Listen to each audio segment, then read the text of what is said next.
थोड़े दिन पहले की बात है, जब ये ऑर्डर रिजर्व हुआ था, दिल्ली पुलिस की EOW एक नेशनल हेराल्ड में अब FIR कर दी, अब प्रीडिकेट ऑफेंस अब किया 15 दिन पहले। केस चल रहा है कई सालों से, उसकी वैल्यू नहीं रही तभी कोर्ट ने इसको लेने से मना कर दिया। तो आज इसे कांग्रेस बतौर पॉलिटिकल इसे कोर्ट में विक्ट्री माने, या अभी पूरी तरह छूटे नहीं है, बचे नहीं है, अभी ईडी के पास बहुत से रास्ते हैं।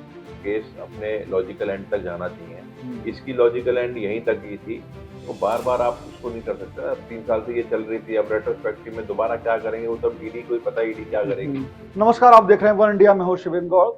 और आज देश में एक बहुत बड़ी चर्चा है, और चर्चा जुड़ी हुई है राउज एवेन्यू कोर्ट से, क्योंकि यहां पर एक फैसला हुआ है जो LOP हैं, यानी कि leader of opposition Rahul Gandhi, उनके परिवार के कुछ सदस्यों और कुछ साथियों से जुड़ा हुआ है, नेशनल हेराल्ड केस से जुड़ा हुआ है।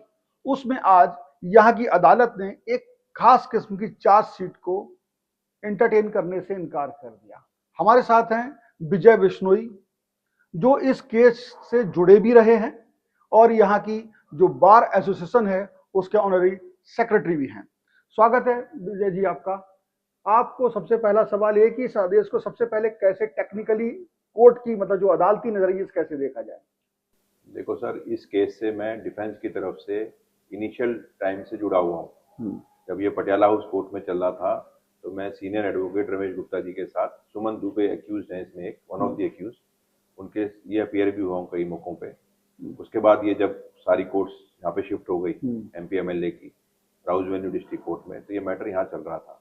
और फिलहाल ये फैसला जो आज आया है डॉक्टर विशाल गोगनी की कोर्ट ने दिया है, और जितना मेरे अभी तक ध्यान है इस केस के फैक्ट्स, उसमें ये था कि, और हमारा डिफेंस भी मेजरली इसी पे रिलाई कर रहा था, कि इसमें डॉक्टर सुब्रमण्यम स्वामी ने एक प्राइवेट कंप्लेंट फाइल की थी, और इसके बाबत कोई भी प्रीडिकेट ऑफेंस या शेड्यूल्ड ऑफेंस जिसको हम कहते हैं ना, PMLA एक्ट होता है, prevention of money laundering act के अंदर एक मैंडेटरी कंडीशन है कि आपका कोई भी प्रीडिकेट या शेड्यूल्ड ऑफेंस, एक शेड्यूल दिया हुआ है उसके अंदर, उस शेड्यूल के अंदर कोई, जैसे मान लो CBI में कोई केस पहले से रजिस्टर हो रखा हो, या दिल्ली पुलिस के पास या किसी भी एजेंसी के पास, चाहे इनकम टैक्स जो उसमें एक्ट में दे रखे हैं शेड्यूल, उनमें कहीं पे वो होना जरूरी है। इस केस में वो मैंडेटरी रिक्वायरमेंट पूरी ही नहीं हो रखी थी।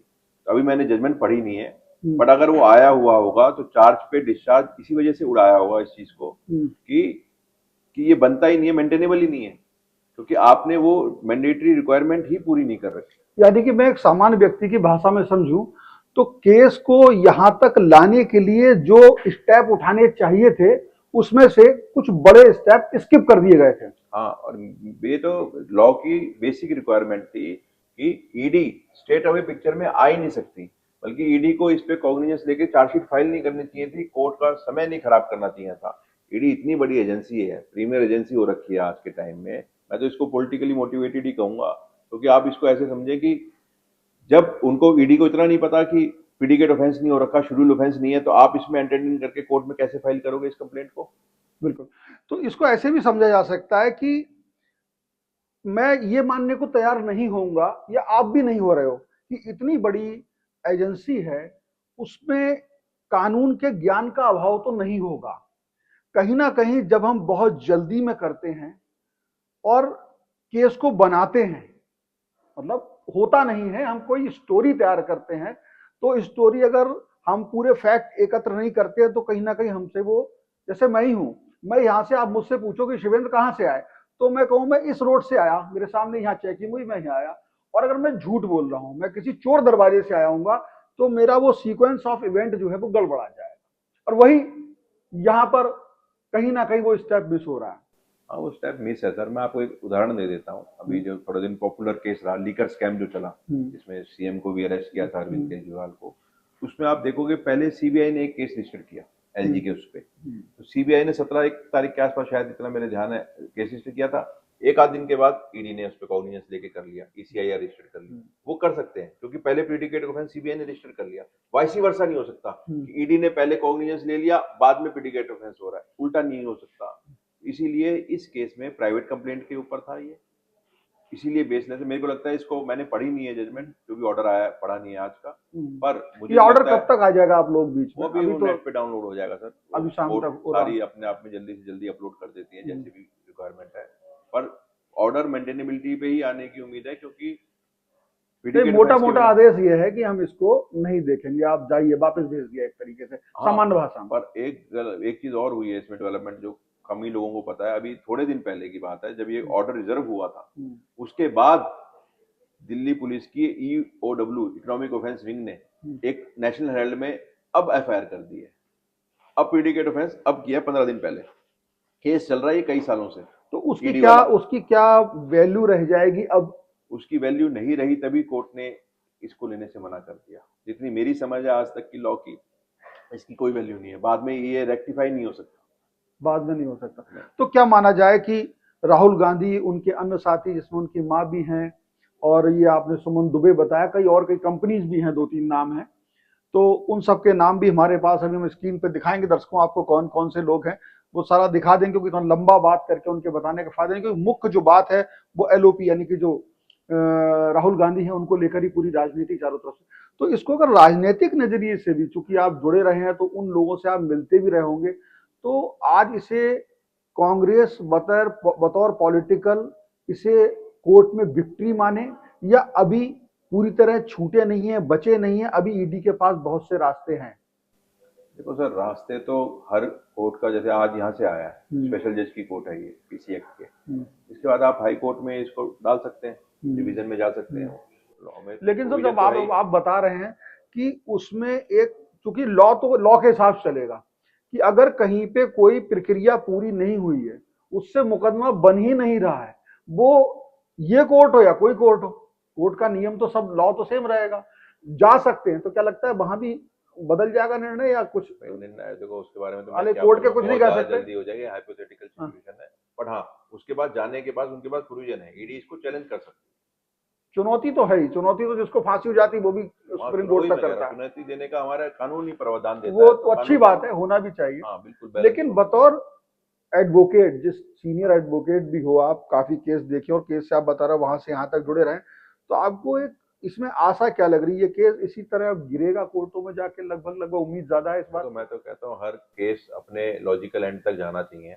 इसकी लॉजिकल एंड यहीं तक ही थी जहां तक मेरी समझ कहती है, क्योंकि ये आगे, जैसे कि मैंने बार बार इसको रेपिटेटिव ही होगा कि प्रीडिकेट ऑफेंस शेड्यूल ऑफेंस नहीं था पहले, जब ये कंप्लेंट और प्राइवेट कंप्लेंट के ऊपर ये एंटरटेन किया गया है, जो कि गलत है।